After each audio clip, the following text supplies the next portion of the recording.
This podcast was written and created by Avi Melamed, Middle East intelligence analyst and founder of the Inside the Middle East Institute.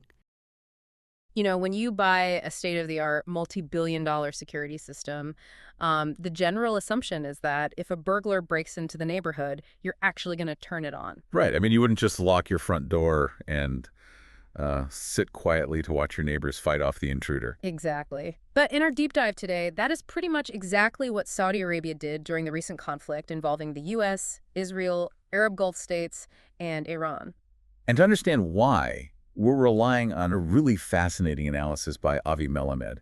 He's essentially decoded the messaging coming out of Riyadh. Right, because his research explains that stark disconnect, between Saudi Arabia's massive military capabilities and their, complete geopolitical inaction during this crisis. Yeah, the paradox here is just glaring. I mean, we're talking about a deep-rooted religious and geopolitical rivalry between Saudi Arabia and Iran. A rivalry where, even before this war broke out, Iran was already targeting Saudi cities and critical oil infrastructure. Exactly, through their Houthi proxies.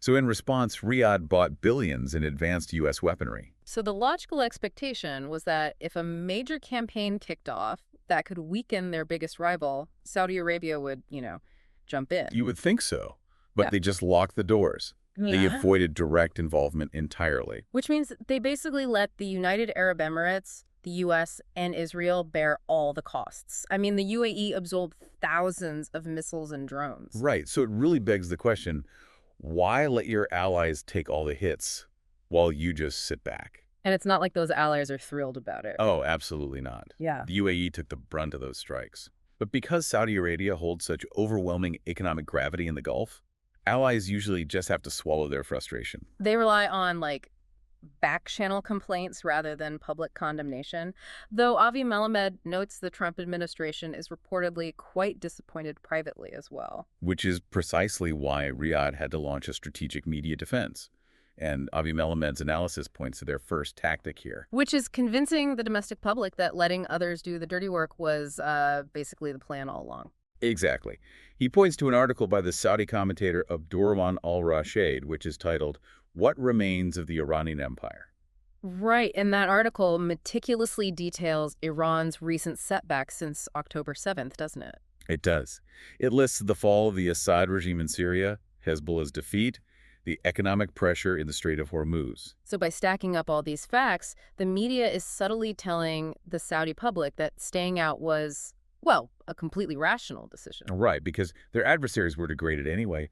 Others successfully did the dirty work for them. That's Avi Melamed's key observation there. But I have to push back on this a bit. I mean, framing inaction as the strategic masterstroke, it feels like a stretch. Oh, for sure. Like, to allies who just weathered thousands of missiles, it doesn't look like a masterstroke. It just looks opportunistic. Well, it looks opportunistic to us, sure.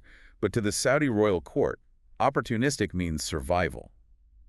That's a fair point. They aren't optimizing for the UAE's public relations, They care about domestic stability and preserving their own infrastructure. But it still causes a massive diplomatic headache, which, I guess, forced them to deploy their second narrative tactic. Exactly. So to handle that headache, they shift from, we didn't need to fight, to, we couldn't trust our allies regardless. Wow. So they're basically writing a neighborhood newsletter explaining why the security company is a scam anyway. That's a great way to put it. And that brings us to the second piece of evidence Avi Melamed highlights.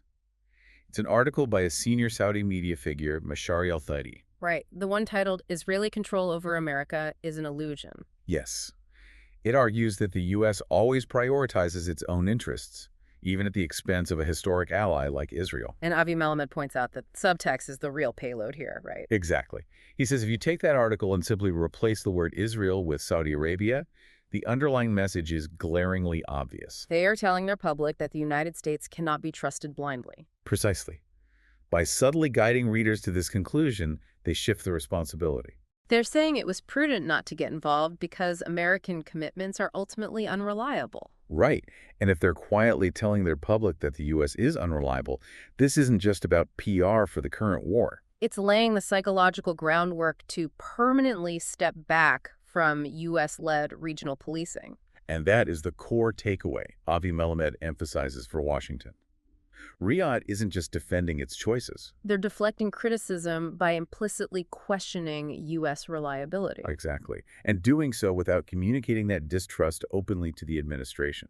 Which leaves you with a really critical question to ponder today. How does that fundamentally rewrite the rules of international alliances going forward? This podcast is made possible by supporters like you. ITME is an independent nonprofit institute committed to apolitical, intelligence-based Middle East education. To learn more or to support our work, visit our website www.insidethemiddle-east.com.